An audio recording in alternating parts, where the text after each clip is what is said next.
Muito bom dia. Quero agradecer o convite para vos falar hoje sobre desafios às farmácias. Considerem-se saudados protocolarmente da função que tiverem. E o que eu vos vou apresentar é, no seguimento natural da conversa que vos foi dada agora, é dizer, se não houver evidência, o que é que nós podemos olhar para dizer que não vale tudo? De certa forma é o contraponto ao contrário do que eu quero dizer, para pensarmos como é que os desafios das farmácias existem e como é que nós, mesmo quando às vezes não temos evidência ou temos alguma evidência, podemos pensar como é que vamos enfrentar esses desafios.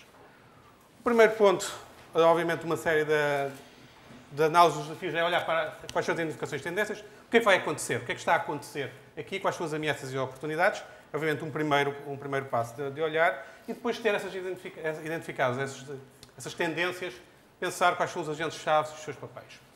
Muito do que é interessante pensar nos desafios das farmácias tem a ver com como é que os diferentes participantes no setor se vão ajustar a novas realidades. E essa é uma parte em que muitas vezes nós não temos a evidência do passado com este detalhe, mas temos que pensar com bom senso e percebendo como é que eles atuam, e aí sim, como é que atuaram no passado com este tipo de evidência, como é que nós podemos haver. E temos que pensar no quais são as condições necessárias para poder fazê-lo. Porque nós podemos definir intervenções que parecem muito interessantes, mas depois as condições necessárias para as aplicar podem não estar lá. Isto é, a sociedade não é uma obra de engenharia, tem demasiada riqueza no comportamento das pessoas e, portanto, ter resultados inesperados é muito comum. Se nós conseguirmos antecipar o que é que são os resultados inesperados, melhor. E, portanto, temos que perceber como é que aproveitamos as oportunidades. Bom, eu como economista tinha duas oportunidades. Ou vos apresentava gráficos com bolinhas e setas ou números. Eu desta vez decidi pelas bolinhas e setas, torna-se mais fácil. Porquê? Porque eu quero identificar nesta visão relativamente estilizada do sistema de saúde onde é que vão estar as próprias ameaças e oportunidades que estão presentes. O que é que nós temos de essencial no setor? Temos aqui, obviamente, a população, temos aqui o governo com recolha de impostos ou outros pagadores, se quiserem, podiam ser companhias de seguros. Temos aqui depois a parte das farmácias, que eu isolei do resto das unidades do SNS que estão aqui, e depois veremos como é que isto tudo pode interagir. Temos aqui a vermelho algumas das ligações que queremos olhar com mais atenção. Qual é o mecanismo que nós temos hoje em dia, basicamente? Temos uma população que pode, de vez em quando, ter necessidade de cuidados de saúde, primeiramente pode ter necessidade de medicamentos, ela paga por impostos para que alguém assuma a proteção financeira da incerteza quanto ao momento e ao valor do que vai necessitar. Ao acontecer uma necessidade, há aqui pagamentos, quando há aqui a prestação de serviços, há pagamentos que vêm para a indústria farmacêutica, para a distribuição grossista e para as farmácias. E, contraponto desta prestação de serviços, há também com pagamentos, que no caso dos medicamentos não são tão pequenos como isso. E existem aqui, portanto, vários fluxos de bens, ou produtos, e também fluxos financeiros que aqui estão. E para além da parte das farmácias, temos obviamente todas as outras unidades do Serviço Nacional de Saúde. Centros de saúde, hospitais, o que quiserem, que estará aqui dentro. Okay? E, portanto, muitas vezes a nossa discussão, quando se fala do medicamento, centra-se muito nesta cadeia aqui. O que é que se passa aqui? E, portanto, quando se fala em regulação de margens, estamos a falar nesta parte. Quando se fala em regulação de preços, estamos a falar na cadeia como um todo. E, portanto, temos aqui uma forma relativamente simples de enquadrar os vários pontos. E, portanto, o primeiro desafio que nós tivemos, ou que existe neste momento, é esta estruturação de pagamentos. Okay? Quais são as tendências que nós temos ali? Primeiro, diminuição acentuada dos preços, nomeadamente nos genéricos, é conhecido de todos. E, obviamente, aqui tivemos um choque sobre o setor em termos de redução de margens para as farmácias, de lucro para as empresas, inclusive a distribuição grossista. Temos também um movimento, que não é só português, mas a desviar o interesse da indústria farmacêutica para medicamentos hospitalares de elevado preço e de elevada margem, mais do que blockbusters junto da população.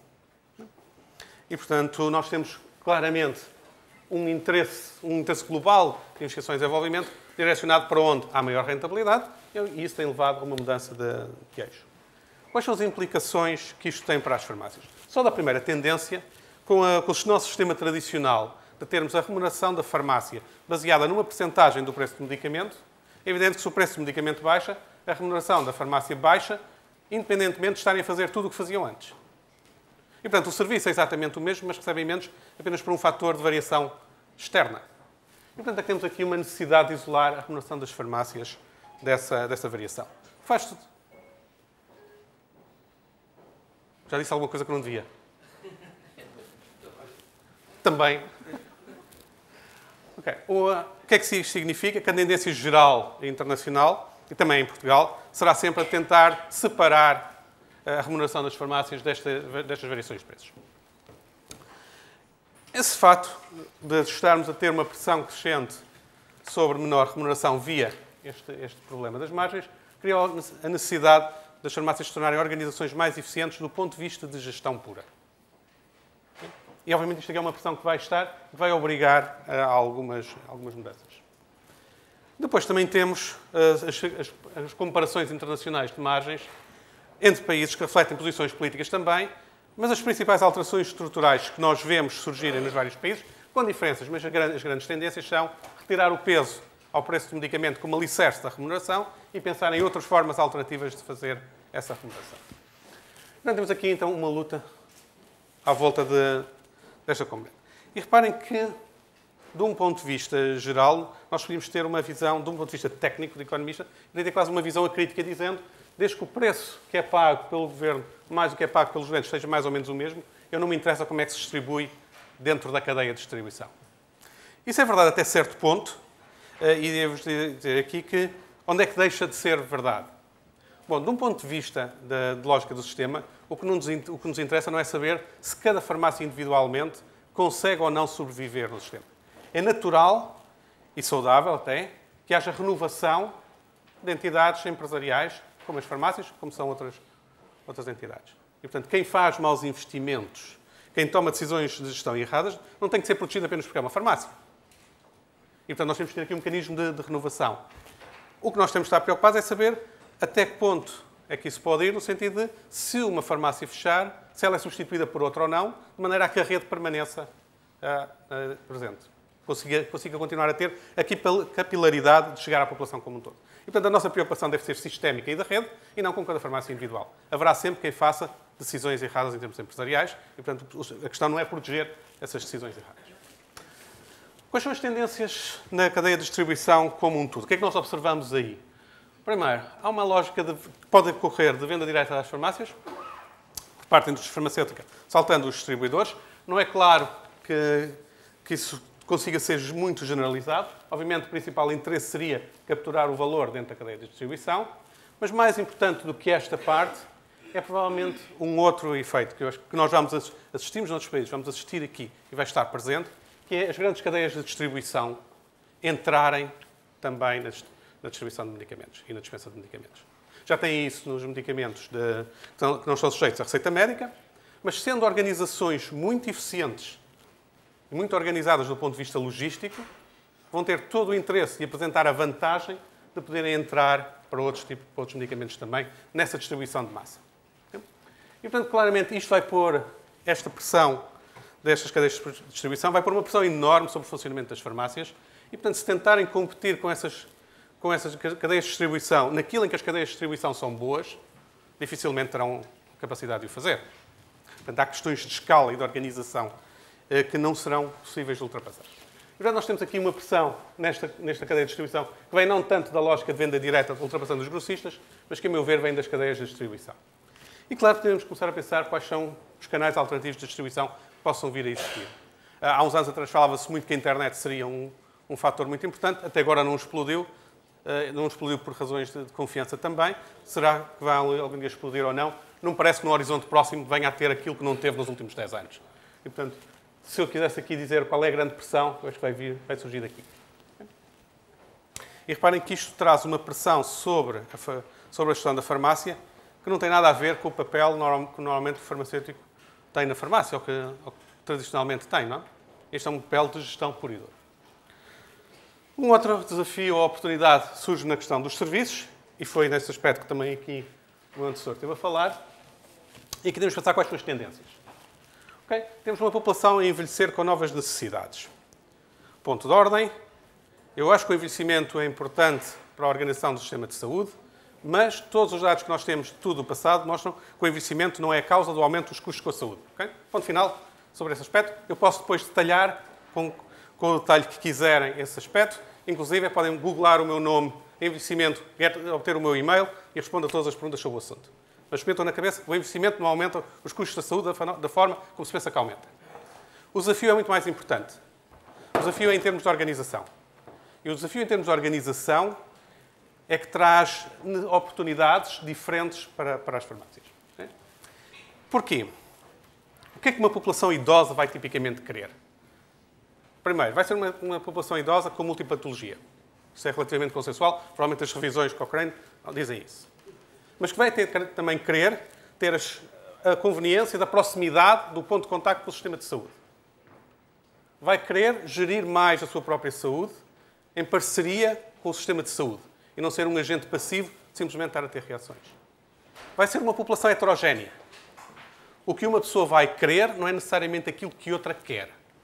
E nós temos um sistema de saúde muito formatado para o doente ser um cidadão passivo que lá vai com uma necessidade e ter uma resposta que é relativamente comum. Por exemplo, estas revisões sistemáticas dão-nos uma resposta para uma intervenção. Mas, se calhar, para diferentes pessoas, o que é importante é diferente. E lidar com a heterogeneidade será algo que será também preciso perceber como é a melhor forma de o fazer. E, portanto, aqui podemos ter a lógica de valorizar o conhecimento do farmacêutico, dessa heterogeneidade e da capacidade de intervir nessa heterogeneidade. E, portanto, quais as oportunidades que surgem daqui? Primeiro, ser um ponto de entrada, um primeiro contacto do cidadão com o sistema de saúde. Curiosamente, eu consigo arranjar pelo menos 3 concorrentes que suponho que vão pedir ao professor Vasco Carneiro que arranje revisões sistemáticas que mostrem que eles também são muito bons com o primeiro contacto. Aqui estamos a falar sobre as farmácias e farmacêuticos, mas eu consigo arranjar como concorrentes já explícitos e anunciados, médicos de família, dizem que devem ser eles o ponto de contacto com o sistema, enfermeiros, dizem que são eles que têm o humanismo para chegar mais rápido às pessoas e poder fazer isso, e médicos internistas dos hospitais, que dizem que são eles que têm o conhecimento global de coordenar todos os outros. Portanto, temos 4 concorrentes para o mesmo papel.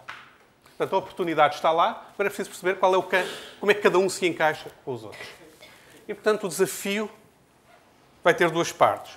Primeiro, demonstrar que trazem valor e que trazem mais valor do que outros em determinado tipo de intervenções. Segundo, como transformar esse valor em receita. E aqui já estou a usar termos mais económicos de propósito. É preciso não só saber qual é o benefício que trazem, mas é preciso que esse benefício seja melhor que uma intervenção alternativa. E segundo, eu preciso transformar esse benefício de intervenção alternativa em receita para fazer parte do sistema de pagamento. E não é claro que todos os serviços tenham a capacidade de cumprir estes requisitos. O segundo aspecto importante deste tipo de tendências é que estes desafios não podem ser respondidos sozinhos pelas farmácias. Não depende apenas do que as farmácias queiram fazer. Aliás, eu julgo que a presença nesta sessão é o sintoma de que a ANF reconhece que não consegue sozinha resolver o problema.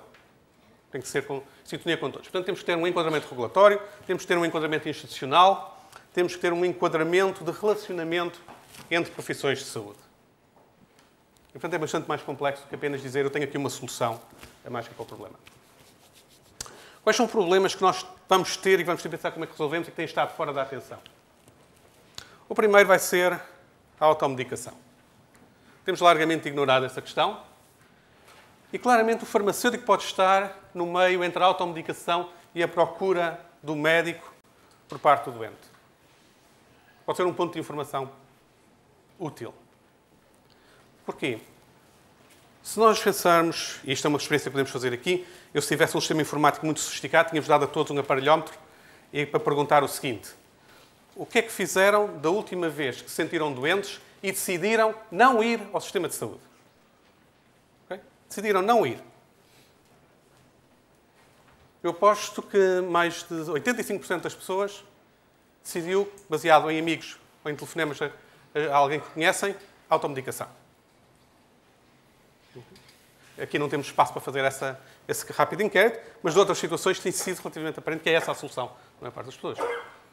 Porquê é que fazem isso? Porque não era muito grave, porque acham que já conheciam a situação, o que quer que seja. Mas claramente temos aqui o aspecto da automedicação. E reparem que com uma população que passa a querer ter maior papel nesta automedicação, ter um ponto de contacto poderá ser útil. O segundo aspecto importante que é distinguir nos serviços que a farmácia pode fazer é o que é aconselhamento e o que é triagem. Triagem tem a falta de melhor nome, mas aconselhamento é muitas vezes aquilo que se coloca simplesmente na caixa que é dispensada. Ajudar a perceber melhor um medicamento. Isso, até certo ponto, é um serviço que fará parte do próprio ato de dispensa, não é propriamente algo autónomo, mas triagem é mais importante, não é? Porquê? Porque aconselhamento significa apenas para um determinado produto eu ter um protocolo que eu sigo para dizer o que é que tenho que colocar lá. Fazer triagem é diferente, implica perceber o contexto, perceber a situação e tomar uma decisão de dar um seguimento ou não. Portanto, implica uma utilização de conhecimento adicional. Okay? Porquê que esta distinção, que parece quase semântica, é tão importante?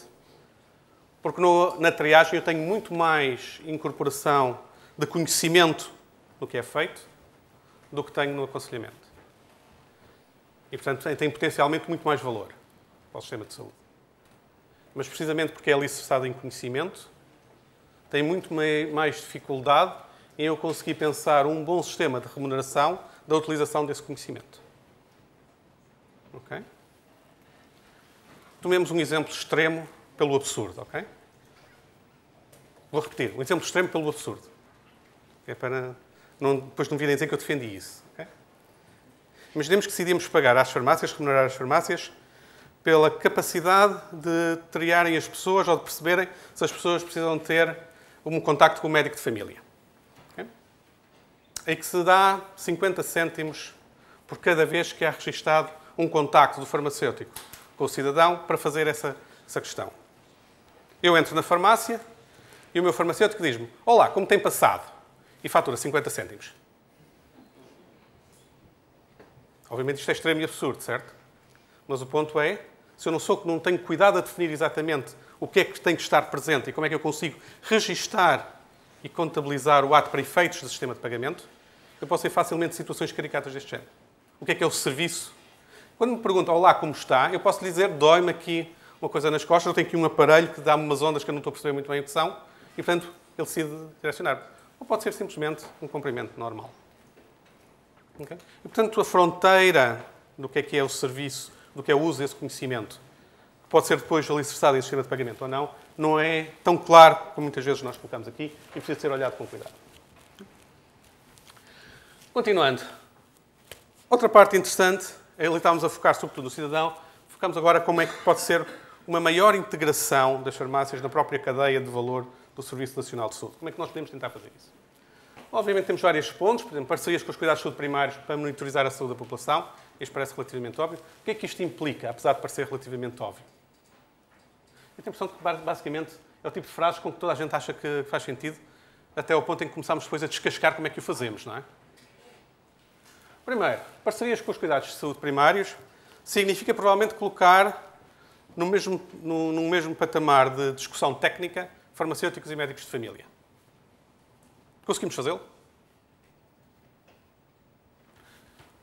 Fazer esta parceria significa, para monitorizar, significa definir quais são os protocolos de monitorização, como é que são eles próprios controlados e verificados, e quem é que tem capacidade de decisão no final.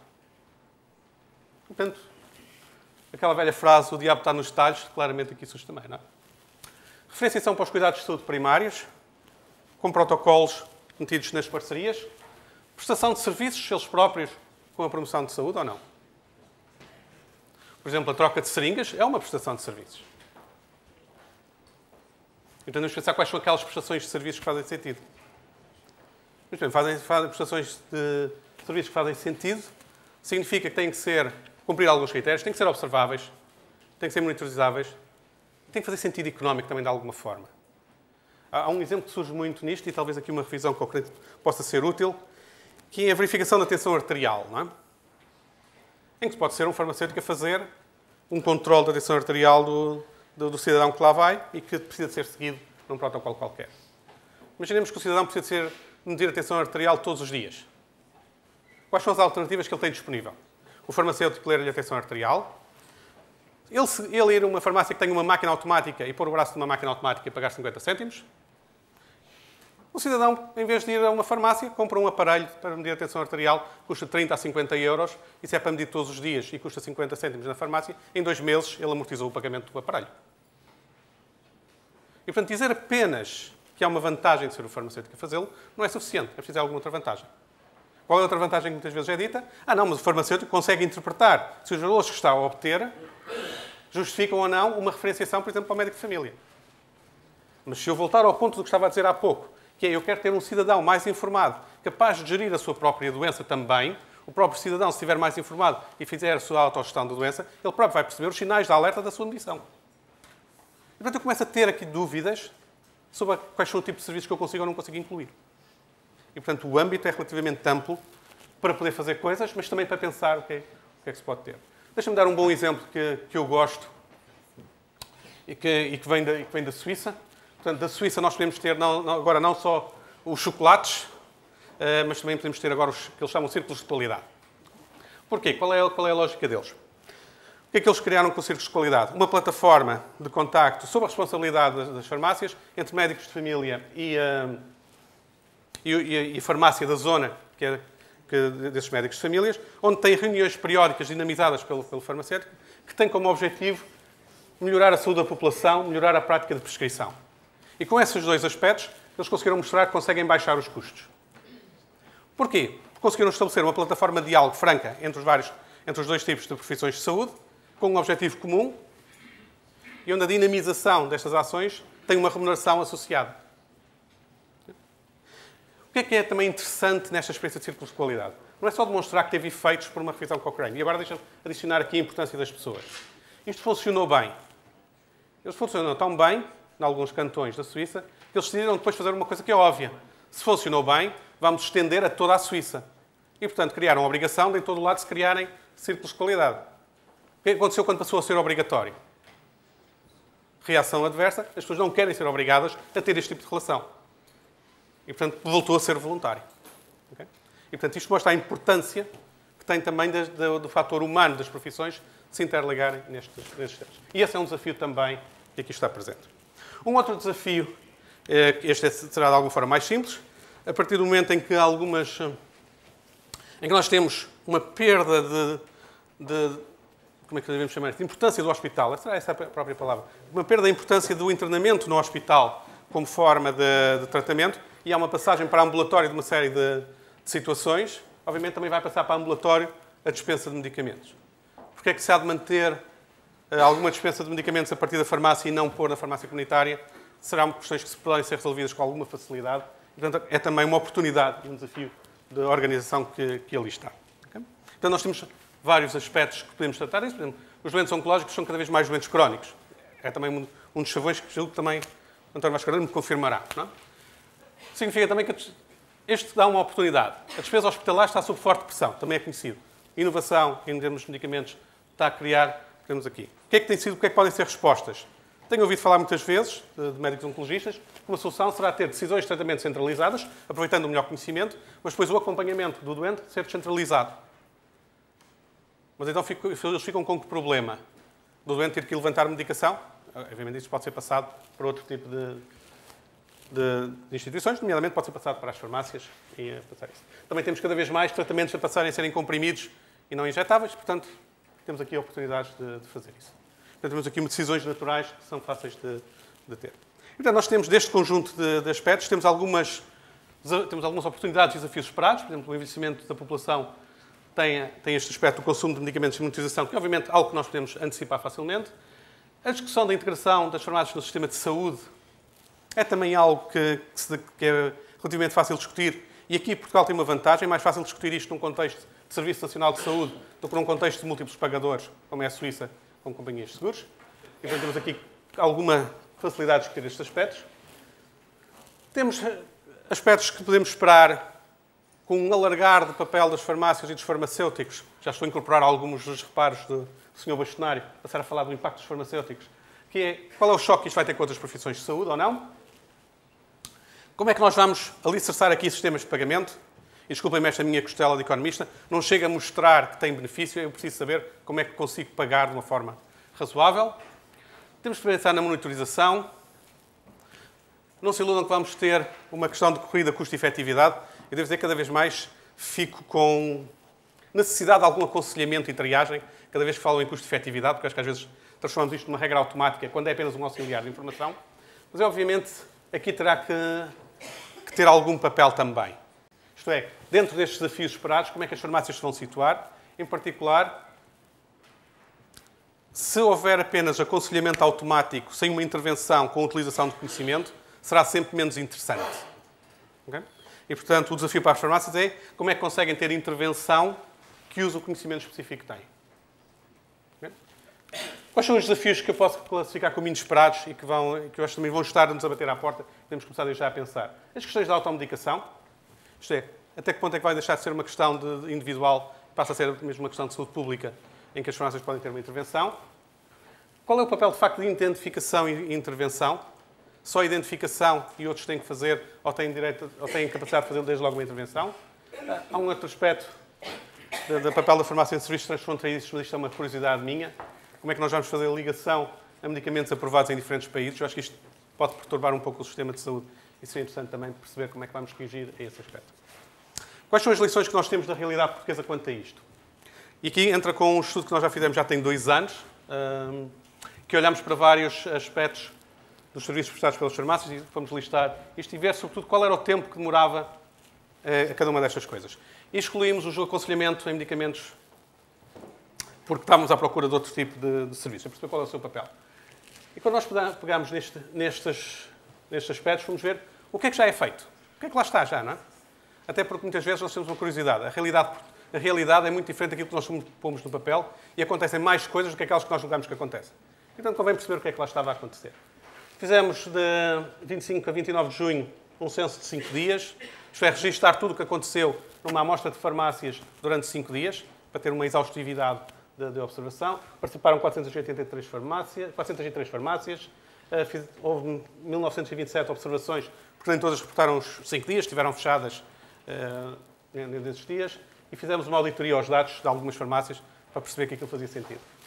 O que é que nós tínhamos? Média destes serviços, tínhamos muitos serviços, de facto, média de 8,6 minutos e 8,5 serviços por farmácia por dia. O que não é assim tão grande como isso. E põe a questão de qual é a dimensão mínima que será preciso para depois isto ser alicerçado, não é? Fomos também ver qual era a frequência e o tempo passado em cada um dos tipos de serviços. E temos esta tabela que nós obtivemos. Aqui temos o total de minutos gastos com cada um dos elementos, o número de atos e o tempo médio com cada um deles.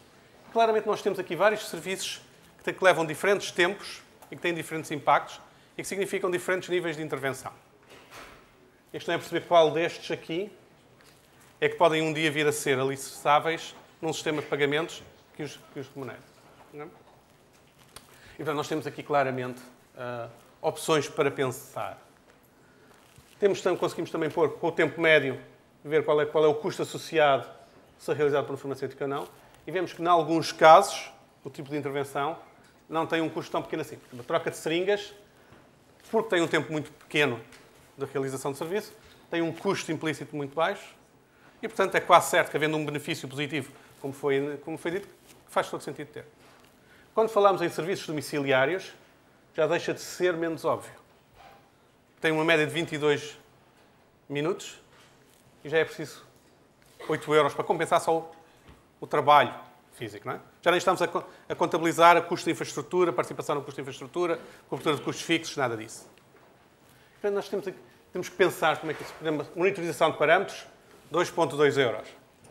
Se estivermos a pensar na monitorização de parâmetros, por exemplo, na medição da tensão arterial, se eu teria que cobrar 2,2 euros, faço uma máquina que faz isso em 50 cêntimos, ou comprar um aparelho para ter em casa que custa 30 a 50 euros, será que o conhecimento de interpretação do farmacêutico compensa este valor que é cobrado adicionalmente ou não? É isto que tem que ser pensado para conseguir avançar. Okay? E, portanto, quais são as condições que nós temos que começar a pensar para conseguir incluir serviços desta natureza num sistema de pagamentos? Primeiro, tem que ser observável e verificável por uma terceira parte. Este aspecto é extremamente importante, embora novamente diligenciado, sobretudo a terceira parte. E a terceira parte que eu estou aqui a pensar é um tribunal. Porquê? Porque eu tenho algo que é prestado, um serviço que é prestado, que dá direito a um pagamento. Se houver dúvidas, quem recebe quer sempre dizer que prestou o serviço, quem paga quer dizer que o serviço não foi prestado e, portanto, ter litigância é fácil. Voltemos àquele meu exemplo de há bocado. Se um farmacêutico me perguntar como é que você tem passado, isso é aconselhamento ou não é aconselhamento? Deve ser pago ou não deve ser pago? O farmacêutico dirá que sim, o sistema de saúde dirá que não. Quem é que vai ter que dirimir? Terá que ser uma terceira parte, tipicamente o tribunal, alguma entidade arbitral, que diga, neste caso sim, neste caso não. E não vale a pena iludir-nos que não vamos ter esse tipo de situação para pensar. Tem que ser separado de outros produtos, não pode ser sensível ao que nós chamamos de economia e noção de procura. Não pode ser sensível a, cada vez que eu entro na farmácia, ele perguntar-me como é que eu estou, e se me perguntar à saída outra vez como é que você vai hoje, ser outra vez outro serviço. E reparem que nestes sistemas de pagamento, que são muito sensíveis a estes aspectos de observação do que é feito em termos de conhecimento, pode suceder que 99% das situações corram bem, mas basta 1% das situações correr mal para todo o sistema ser criticado e colocado em questão. Isto tem que ser um pouco à prova de bala. Okay? O preço tem que permitir uma margem positiva. Como continuar? Deixo-vos agora ler rapidamente. Os 5 minutos já começam com pressão psicológica brutal. Portanto, mas basicamente isto é o resumo daquilo que eu estive a dizer. Não tenho muito mais, mas que é preciso pensar com cuidado, perceber quais são os incentivos que estão presentes para cada um dos agentes se ajustar, pensar o que pode correr mal, esperar pelo que pode correr bem e, sobretudo, ter o cuidado de pensar de o desafio existe, qual é, o que é que eu quero satisfazer com ele, quais são as exigências que eu tenho para incluí-lo num sistema de pagamento, se eu o quero, de facto, incluir como forma de remuneração, pensar como é que vai correr bem ou vai correr mal. Okay? Qual é o ponto importante deste aspecto?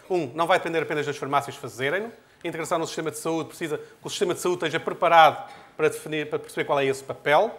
Esse papel vai ter exigências de enquadramento institucional, vai ter exigências de relações entre profissões de saúde. E, portanto, vai ter que ter relação com outros agentes no setor como um aspecto importante. Portanto, não vai ser um caminho fácil, mas provavelmente é um caminho interessante. Apenas um parênteses sobre algo que foi dito há pouco.